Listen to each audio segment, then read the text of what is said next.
වර්ෂ 1941 පෙබරවාරි 11 වන දින උපත ලද සතිෂ් චන්ද්‍ර එදිරිසිංහ රංගදරයාණන් 30 වසරකට වඩා වැඩි කාලයක් කලා ශාස්ත්‍රයට මහඟු මෙහෙවරක් ඉටු කරමින් දෙසැම්බර් 23 වනදා උදැසන දැයින් සමුගත්තා.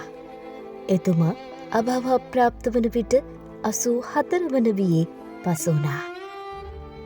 කලා ශාස්ත්‍රයේ උදෙසා තම ජීවිතයම කැප කළ සතිෂ් චන්ද්‍ර එදිරිසිංහයන් ළමා වියේදී තම ගුරුවරයෙකු වූ රවිලාල් විමලධර්ම මහතාගේ දිරිගැන්වීමෙන් රේඩියෝ සිලෝන්හි ළමා පිටිය හරහා වේදිකාවෙන් රංගනයට අත්පොත් තබන්නට සමත් වුණා.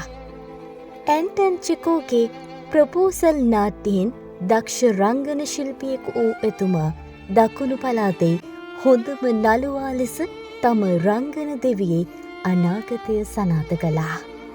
වෙස්සන්තර, මනරංජන, වේදවර්ජන, චෙරි උයන, ලිය තඹරා, බක තපස් වැනි නාට්‍ය ඔස්සේ හෙන්රි ජයසේන, දයානන්ද ගුණවර්ධන, ගුණසේන ගලප්පත්ති, සුගතපාලද සිල්වා, රංජිත් ධර්මකීර්ති වැනි ප්‍රවීණයන් සමග එකම වේදිකාවක රංගනය කළ අති විශිෂ්ට රංගන ශිල්පියෙක් ලෙස එතුමා හඳුන්වන්නට පුළුවන්. 1982 වර්ෂයේ රූපවාහිනී තිරයට රංගනයෙන් දායකත්වය ලබා දුන් ඔහු ජනප්‍රිය නාට්‍ය රසකට රංගන දායකත්වය සැපයූ අතර 1966 වර්ෂයේ සිනමාවට ප්‍රවිෂ්ට වූ මේ විශිෂ්ට ගණය අසහාය සහාය නළුවා සැඩොල් කඳුළු සහ තවත් චිත්‍රපට 35කට අධික ප්‍රමාණයකට තම රංගන දායකත්වය සැපයූවා. ඔහු රංගන ශිල්පියෙකු මෙන්ම නියෝජකවරයෙකු, නිෂ්පාදකවරයෙකු හා තිර පිටපත් රචකයෙකු ලෙසත් ශ්‍රී ලාංකේය සිනමාවට අමරණීය දායකත්වයක් ලබා දීමට අප කැප වුණා.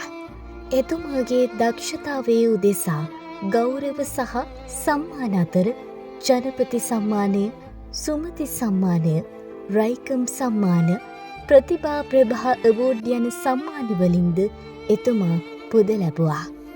අප සතු මිනිමුතු අපේ තාත්තා ගුරු භූමිකා නිරූපණය නමින් පොත් රාශියක් එතුමා රචනා කිරීමට සමත් වුණා.